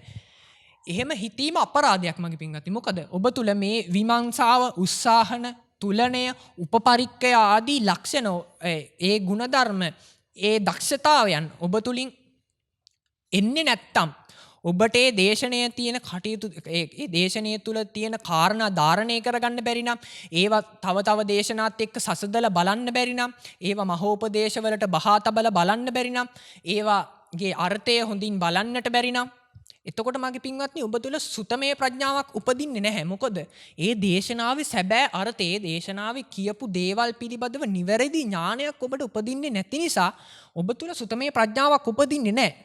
හේතුව මේ කරුණු සියල්ල කිරීමෙන් උපදින ගැඹුරු ප්‍රඥාව තමයි මගේ පින්වත්නි සුතමේ ප්‍රඥාව කියන්නේ. ඒ සුතමේ ප්‍රඥාව තමයි මගේ පින්වත්නි තව තවත් මෝරවල ඔබ එක් ඉතිරි ඥානයන්ට අරගෙන යන්න ඕනේ. එහෙම නැත්තම් මගේ පින්වත්නි ඔබ මේ දේවල් නොකර ලාමක අවබෝධයක් නම් ලබා ගන්නේ කියපු වචන කියපු විදියට අහලා ගෙදර යද්දී ඒ දේවල් ඔබට අමතක නම් අපි හිතමු ඔබ පොයට සීල් ගන්න යනවා කියලා. එහෙම සීල සමාදාන වැඩසටහනට ගියාට පස්සේ ඒ සීල සමාදාන වැඩසටහන තුල ඔබ එක ආකාරයට බණ අහනවා. ඒ බණ අහලා ඉවරලා ඔබට සීල් පවාරණය කරලා ගෙදර යද්දී ඒ කියපු කාරණා ටික අමතක නම් මේ ලෝකයේ දුකයි මේ ලෝකයේ දුක ලබා දෙන්නේ තණ්හාව ඒ වගේ කාරණා නිරෝධ සත්‍ය පිළිබඳව මාර්ග සත්‍ය පිළිබඳව ඒ කියන වෙන කාරණා ටික ඔබට මතක නැත්තම් ආයි ගෙදර යද්දි ඔබ ගෙදර ගිහිල්ලත් ආයි කටයුතු කරන්නේ තමන් හිටපු ආකාරයටම නම් ඔබ හිතන්න එපා මගේ පින්වත්නි ඔබ තුල සුතමේ ප්‍රඥා ආදී ගුණධර්මයන් පිරීලා කියලා. සුතමේ ප්‍රඥාවක් පිරෙනවා නම් චින්තාමය ප්‍රඥාවකට බැහැගන්න ඉතිරි ඥානයන්ට බැහැගන්න සීලමය ඥානයන්ට බැහැගන්න කෙනෙක්ට පෙළබීමක් ඇතිවෙන්න නම් සුතමේ ප්‍රඥාව හොඳින් තියෙන්න ඕනේ. ඒ හොඳින් ලබාගත්තු සුතමේ ප්‍රඥාව තුළ ඒ කෙනාට සැරින් සැරේ මතක් වෙන්න ඕනේ. නැත්තම් තද අවබෝධයක් හොඳින් ලබාගත්තු ඝන අවබෝධයක් තියෙන්න ඕනේ මේ ජීවිතය පිළිබඳව. එතකොට යම් ආකාරයකට පොඩි ආකාරයකට හරි තමන්ගේ ජීවිතය පිළිබඳව වෙනසක් වෙන්න ඕනේ. හැසිරීමේ වෙනසක් වෙන්න ඕනේ. සුතමේ ප්‍රඥාවක් ලබා ගත්තා නම් උදාහරණයක් විදිහට අපි මෙහෙම ගමු. ඔබ යනවා ධර්මදේශනයක් අහන්න. අපි හිතමු ඔබ නිතර හොරකම් කිරීමට පෙළඹෙන කෙනෙක් කියලා. ඔබ යාළුවන්ගේ දේවල් විහිළුවට හරි හොරකම් කරනවා. ගෙදර තියෙන දේවලුත් හොරකම් කරනවා. අපි හිතමු ඔබට ඒ වගේ පුරුද්දක් තියෙනවා කියලා. එතකොට ඊළඟට ඔබ යනවා වැරදිලා හරි යාළුවන් එක්ක හරි යාළුවන්ගේ පෙළඹීමකින් හරි ගෙදර පෙළඹීමකින් හරි ඔබ යනවා ධර්ම දේශනාවක් අහන්න. පොයට කියලා හිතමු. එහෙම ඔබ මේ දේශනාව අහන්න ගිහිල්ලා මගේ පින්වත්නි ඒ දේශනාවේදී දේශකයන්න් වහන්සේ හොරකම් කිරීමේ ආදීනව කිව්වා කියමු. හොරකම් කරත් මේ විදියට නිරයන්ගේ පැහෙන්න සිද්ධ වෙනවා මේ විදියට දුක් විඳින්න වෙනවා කියලා දේශනාව සිද්ධ කරනවා. එතකොට ඔබ තුල සුතමේ ප්‍රඥාවක් උපදිනවා නම් ඔබට තේරෙන්න ඕනේ මගේ පින්වත්නි මම ඉදිරියට හොරකම් කළොත් මට මේ විදියට විපාක විඳින්න වෙනවා. එහෙනම් මම හොරකම් කිරීම නොකළ යුතුයි. මම කලින් දේශනාවලත් අහලා තියෙනවා මට මේක අදනේ දැනුනේ. මම හැබැයි කලින් දේශනාවලත් දෙයිනේ මං අහලා තියෙනවානේ හොරකම් කරොත් මේ විදියට විපාක විඳින්නට සිද්ධ වෙනවා. අන්න ඒ වගේ ඔබ තුල ගැඹුරු ප්‍රඥාවක් උපදින්න ඕනේ. ඒ ප්‍රඥාව යොදාගෙන ඔබ යම් කිසි ආකාරයක ඔබට දැන් අපි හිතමු මේක දේශනාව අහලා සුතමේ ප්‍රඥාවක් ඉපදුනා නම් ඊළඟ පාර ඔබ හොරකම් කරන්න යද්දි පුරුද්දට ඔබට මතක් වෙන්න ඕනේ දෙයියනේ මම මේක කරොත් මට මේ විදියට ආදීනව සහිතව විපාක විඳින්නට සිද්ධ වෙනවා. ඒ නිසා මම මේක කරන්න හොඳ නැහැ කියලා අර හොරකම් කරන්න ගත්තු අත ආයෙත් ආපස්සට ඇද ගන්න හැකියාවක් ඔබට තියෙන්න ඕනේ. එහෙමත් නැත්තම් කියන්න බෑ ඔබට සුතමේ ප්‍රඥාව කියන එක ඉපදුනා කියලා. ඒ වගේමයි මගේ පින්වත්නි සුතමේ ප්‍රඥාව ගැන කතා කරද්දී තවත් බලන්න ඕන පාලි පාඨයක් තියෙනවා මේ විභංග ප්‍රකරණ අට කතාවේ සුතමේ ප්‍රඥාව ගැන කියද්දී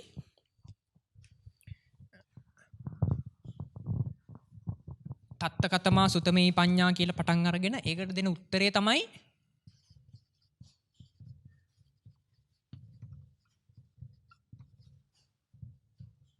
යෝග විහිතේසුවා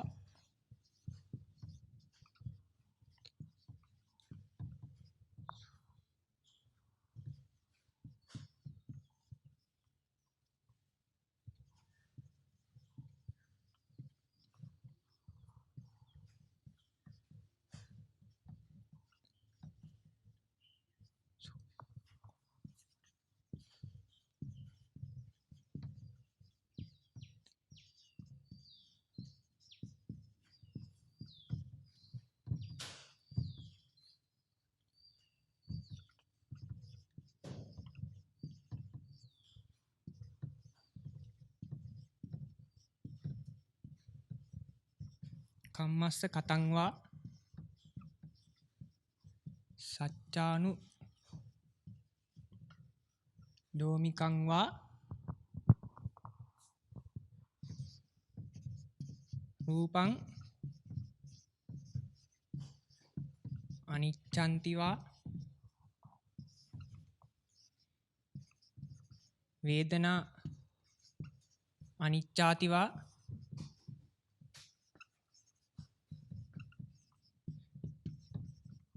සංඥා අනිච්ඡාතිවා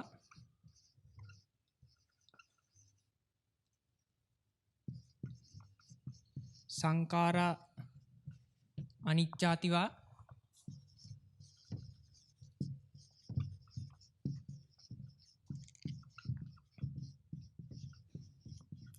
විඥානං අනිච්ඡන්තිවා යං ඒව රූපින්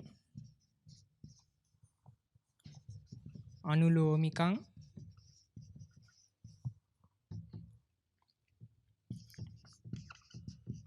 කාන්තිං දිට්ඨිං රුචිං මුතිං පෙක්ඛං ධම්ම නිජ්ජානක් කාන්ති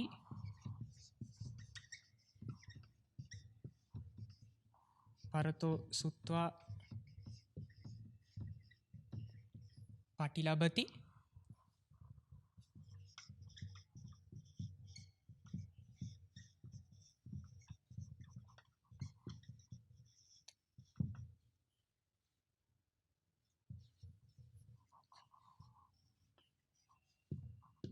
අයං උච්චති සුතමයා පඤ්ඤා අයං උච්චති සුතමයා පඤ්ඤා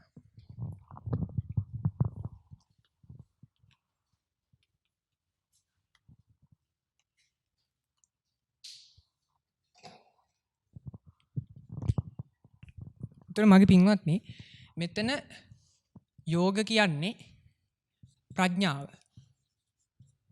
ප්‍රඥාව යොදාගෙන පුරුදු කරන කර්මාන්ත කියන්නේ ඔබ එදිනෙදා වැඩ කරන දේවල් ඒ කියන්නේ කුෂි කර්මාන්තේ වේවා ඒ ආදී කර්මාන්තයක් ප්‍රඥාව යොදාගෙන පුරුදු පුහුණු කරපු මෙතන කර්මාන්තත් උත්කෘෂ්ඨ කර්මාන්ත හීන කර්මාන්ත කියලා දෙකක් තියෙනවා. එතකොට ඒ කාලේ තියෙන විදියට උත්කෘෂ්ඨයයි සම්මත වෙච්ච කර්මාන්ත හීනයයි වෙච්ච කර්මාන්ත කියලා දෙකක් තියෙනවා. එතකොට ප්‍රඥාව යොදාගෙන පුරුදු පුහුණු කරපු දැනගත්තු ශිල්ප ශාස්ත්‍ර තමයි මෙතන සිප්පායතනේසු කියන්නේ. ඒකෙත් මගේ පින්වත්නි උත්කෘෂ්ඨ හීන කියලා දෙකක් තියෙනවා. එතකොට ප්‍රඥාව යොදාගෙන පුරුදු පුහුණු කරපු දැනගන්නට යෙදුණු විජ්ජාටානේසු ඒ විද්‍යාවන් කියන එක තමයි මෙතන විජ්ජාටානේසු කියන්නේ. එතකොට කම්මස්ස කතංවා කියන්නේ මගේ පින්වත්නි කර්ම ඵල පිළිබඳව ඥානයක් කියන එක තමයි ඒ කියන්නේ සත්වයා කර්මය දායාද කොටගෙන ජීවත් වෙන්නේ. සත්වයා කර්මය කරන කොටගෙන ජීවත් වෙන්නේ කියන එක ඒ ආදී වශයෙන් කර්ම ඵල පිළිබඳව ඥානයක් උපදිනවා නම් ඒක හඳුන්වලා තියෙන මෙතන කම්මස්ස කතංවා කියලා. සච්ඡානුලෝමිකංවා කියන්නේ විදර්ශනා ඥාන වශයෙන්. ඒ කියන්නේ චතුරාර්ය සත්‍ය අවබෝධ කරගෙන මාර්ගඵල වලට නැමිලා මාර්ගඵල අරමුණු කරගෙන මාර්ගඵලයන් ලබා ගැනීමේ කැමැත්ත ඇතුව කියන අර්ථයෙන් මෙතන සච්ඡානුලෝමිකං කියනවා. ඒ ආදී වශයෙන් ලබා ගන්න ඥානයක්. ඊට පස්සේ රූපේ අනිත්‍යතාවය, වේදනාවේ අනිත්‍යතාවය, සංඥාවේ අනිත්‍යතාවය, සංඛාරවල අනිත්‍යතාවය. මෙතන මගේ පින්වත්නි අනිච්ඡන්තිවා කියද්දී අනිත්‍ය පිළිබඳව කිව්වට අපි අනිත්‍ය දුක්ඛ අනාත්ම කියන ත්‍රිලක්ෂණයම මෙතන යෙදිලා තියෙනවා. ඒක අපි දැන ගැනීම කරන්න ඕනේ. එතකොට රූපේ අනිත්‍ය දුක්ඛ අනාත්ම, වේදනාවේ අනිත්‍ය දුක්ඛ අනාත්ම, සංඥාවේ අනිත්‍ය දුක්ඛ අනාත්ම, සංකාරවල අනිත්‍ය දුක්ඛ අනාත්ම, විඥානයේ අනිත්‍ය දුක්ඛ අනාත්ම. ඒ පිළිබඳව දැනීමක් හරි නැත්තම් ඊට සමාන වුණ නිවනට මෙතන අනුලෝමිකං කියන්නේ එතනත් අතන සත්‍යානුලෝමිකං කිව්වා වගේ චතුරාර්ය සත්‍යයට නැමුණු අර්ථයෙන් සත්‍යානුලෝමිකං. මෙතන අනුලෝමිකං කිව්වේ නිවනට නැමුණු අර්ථයෙන්. නිවන අරමුණු කරගත්තු අර්ථයෙන් තියෙන මොකක් හෝ ශාන්තියක්, ඉවසීමක්, මොකක් හෝ දැක්මක්, දෘෂ්ටියක්, දිට්ඨින්, මොකක් හෝ රුචියක්, කැමැත්තක්, රුචින්, මොකක් හෝ මිදීමක්, මුතින්, මොකක් හෝ බැලීමක්, පෙක්කං. ධම්ම නිජ්ජානක්ඛන්ති කියන්නේ ධම්ම නිජ්ජානක්ඛන්ති කියන්නේ මගේ පින්වත්නි නිවන අරමුණු කරගත්තු අරමුණු කරගෙන මේ පංචස්කන්ධයන්ගේ ස්වභාවයන්, මේ පංචස්කන්ධයන්ගේ පැවැත්ම ආදී දේවල් පිළිබඳව ඇතිවෙන ඥානයක් ආදී වශයෙන් පරතෝ සුත්වා පටිලබති. පරතෝ සුත්වා පටිලබති.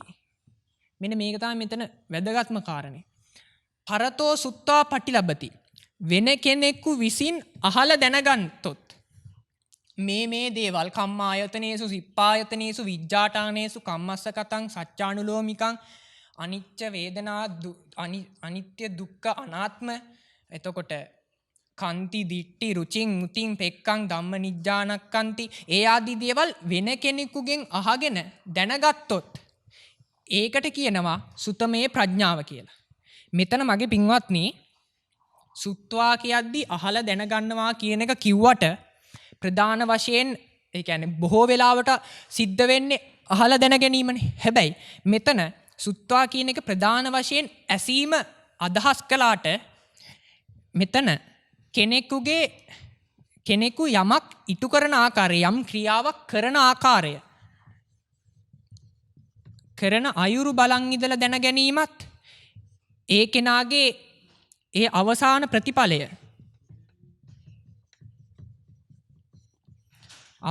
ප්‍රතිඵලය බලාගෙන ඉඳලා හරි නැත්තම් කෙනෙකු විස්තර කරන දේ අහගෙන ඉඳලා හරි නැත්තම් ගුරු ඇසුරකින් හරි යම් දෙයක් දැනගන්නව නම් යම් දෙයක් පිළිබඳව වෙන කෙනෙකුකින් ඒ කියන්නේ තමාගේ චිත්ත සංතානයෙන් නෙමෙයි තමාගෙන් අන්‍ය වුණු කෙනෙක්ගෙන් මේ විදියට දෙයක් දැනගන්නව නම් ඒකට කියනවා එහෙම මේ දේවල් දැනගත්තොත් ඒකට කියනවා මගේ පින්වත්නි සුතමේ ප්‍රඥාව කියලා. එතකොට දැන් මේ පාඩේ මගේ පින්වත්නි තවත් එක් වැදගත් කාරණයක් කියන්න.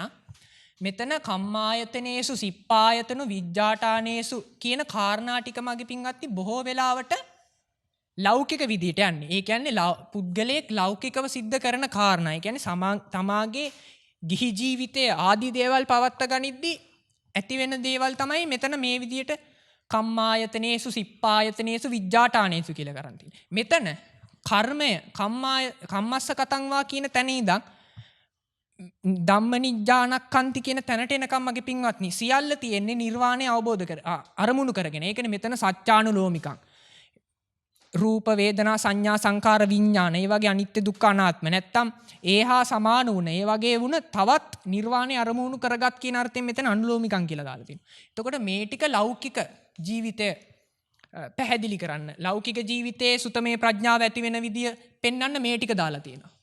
මේ ටික ලෝකෝත්තර තත්වයක් දක්වා යන්න සුතමේ ප්‍රඥාව ලබා ගන්න ඕන දේවල් ටික මේ ලෝකෝත්තර තත්වයක් දක්වා යන්න සුතමේ ඥානයක් ඔස්සේ ලබා ගන්න ඕන දේවල් ටික මෙතන දක්වලා තියෙනවා. එතකොට මගේ පින්වත්නි මේ පාඩයත් එක්ක බැලුවම ඔබට තේරෙනවා ඇති ඔබ මාර්ගඵල අවබෝධ කරගන්න නිර්වාණය අවබෝධ කරගන්න මොනතරම් කාරණා ටිකක් සුතමේ ඥාන වශයෙන් දැනගන්න ඕනද කියන එක. දැන් එතකොට රූපේ ත්‍රිලක්ෂණය, වේදනාවේ ත්‍රිලක්ෂණය, සංඥාවේ සංකාර විඥානවල ත්‍රිලක්ෂණය ආදී දේවල් කර්මඵල පිළිබඳව දේවල්.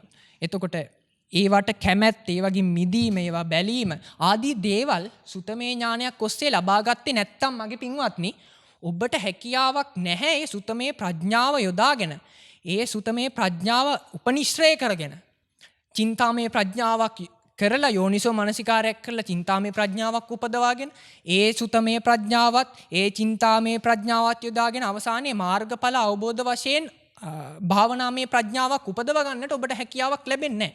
එතකොට මම ඔබට කලින් කිව්වනේ ගරුට්ටානීයෝ සබ්‍රහ්මචාරී කියලා. අන්න එතකොට දැන් ඔබ අහන දේශකයාණන් වහන්සේලාගෙන් දැන් සුතමේ ප්‍රඥාව ඇත්තට මගේ පින්වත්නි බාහිරින් එන්නේ. එතකොට මෙතන ශ්‍රාවකයා ඉන්නවා, මෙතන දේශකයාණන් වහන්සේ ඉන්නවා. දැන් මේ විදිහට ගත්තොත් ඔබ පොතක් බැලුවත් ඒක සුතමේ ප්‍රඥාවට තමයි එන්නේ. එතකොට දේශකයා තුලින් මේ දේවල් ඔබට එන්න එපයි. ඔබ තුල මේ දේවල් ගැන සුතමේ ප්‍රඥාවක් එන්න. එතකොට ඔබ අහන දේශනා තුල මේ දේවල් නැත්තම් ඔබට අවශ්‍ය සුතමේ ප්‍රඥාව එන්නේ නැහැ ලෝකෝත්තර දේවල් ගැන දැනගන්න. එතකොට අපි හිතමු දේශකයන්න් වහන්සේ නමක් ඇවිල්ලා වගා කරන ඒවා හොඳයි කියලා යනවා. හරක් බලන ඒවා හොඳයි කියලා යනවා. එළු පට්ටි දක්කන ඒවා හොඳයි කියලා යනවා. එතකොට ඔබට එන්නේ මෙන්න මේවා. ලෞකික ජීවිතයක් මේන්ටේන් කරන්න ඕන කම්මායතනේසු සිප්පායතනේසු විජ්ජාටානේසු. හැබැයි ඒ සුතමේ ප්‍රඥාව වැඩක් නැහැ. මෙතන කම්මස්ස කතං වා ඉඳන් ලෝකෝත්තර මාර්ගඵල අවබෝධය දක්වා තියෙන සුතමේ ප්‍රඥාවට ඒ දේවල් අදාළ වෙන්නේ නැහැ. ඒ දේවල් ලැබෙන තැනකින් ඕන මගේ පින්වත්නි ඔබ නිවන ලබා ගන්න කැමති කෙනෙක් නම්, නිවන සොයාගෙන යන ආර්ය ශ්‍රාවකෙක් වෙන්න බලාපොරොත්තු වෙන කෙනෙක් නම් මගේ පින්වත්නි ඔබ අහන දේශනාවලින් මෙන්න මේ දේවල් ඔබට ලැබෙනවද? අර කලින් කිව්වා වගේ සද්දං පටිලබති. ශ්‍රද්ධාව ඔබ තුළ උපදිනවද කියන එක ඔබ හොඳින් හොයලා බලන්න ඕනේ. එක් පැත්තකට බර නොවි ඔබ හොඳින් තීරණය කරන්න ඕනේ. මොකද මේක මගේ පින්වත්නි ඔබගේ සසර. ඔබේ සසර කාට හරි පාවල දුන්නොත්, ඔබ ඔබේ සසර නිස්කාරණේ අපතේ යවුවොත් මගේ පින්වත්නි ඔබ මතක තියාගන්න. ඔබ යන්නේ ඊළඟ බුද්ධ ශාසනයට නෙමෙයි. ඔබ යන්නේ මෛත්‍රී බුද්ධ ශාසනයට නෙමෙයි මගේ පින්වත්නි. ඔබ යන්නේ පරක් තෙරක් නැති දුක් ගොඩාක් ඇති විකෘති වුණ සංසාරෙටමයි ඔබ ආයෙත් වැටෙන්නේ. ඒ නිසා මගේ පින්වත්නි බණ දේශනාවක් ඇහුවත්, අදාළ ධර්ම ග්‍රන්ථයක් බැලුවත් ඒව තුලින් මේ කාරණා පිළිබඳව නිවැරදි ඥානයක් ලැබෙනවද? ඒ ධර්ම ග්‍රන්ථයේ කියවල හරි වේවා, ඒ දේශනාව අහලා හරි වේවා, අවසානයේදී ඔබට මේ ලෝකෝත්තර මාර්ගඵල ලබා ගන්න අවශ්‍ය කාරණා ඔබට සුතමේ ප්‍රඥාව වශයෙන් අවසානයේදී ලැබෙනවාද කියන කාරණාව ඔබ ඔබෙන් විමසලා බලන්න. එහෙම විමසලා තෝරලා බේරලා අර මම ඔබට කලින් කිව්වේ එකකදී තුලනා කියලා. ඒ තුලනා විදියට, උපපරික්කා විදියට, උස්සහනා විදියට, විමංශා විදියට, ඒ විදියට මහෝපදේශවල බලලා කලින් දේශනාත් එක්ක සසඳලා බලලා, කලින් බලපු ධර්ම ග්‍රන්ථත් එක්ක සසඳලා බලලා ඔබ දැනගන්න ඕනේ ඔබ කියවන පොතක් වේවා නැත්තම් අහන දේශනාවක් වේවා ඒවා සංසාරයේ මිදීමට වැදගත් දේවල්ද කියන එක හොයලා බලලා ඔබ සුතමේ ප්‍රඥාව වැඩි දියුණු කරගෙන නිර්වාණය දක්වා යන ගමන නොකඩවා යන්නට අදිෂ්ඨාන කරගන්න මගේ පින්වත්නි. එහෙනම් ඔබ ඒ යන නිර්වාණ ගමන තුල නොකඩවා පවත්වාගෙන යන්නට වෙරදරන නිර්වාණ ගමන තුල මේ මා විසින් කරපු දේශනාව ඔබට උපකාරී වේවායි කියලා, උපකාරී වෙයි කියලා මම සිතනවා, ප්‍රාර්ථනා කරනවා. එහි ප්‍රාර්ථනාවත් සමග මගේ පින්වත්නි මම මගේ දේශනාව අදට අවසන් කරනවා.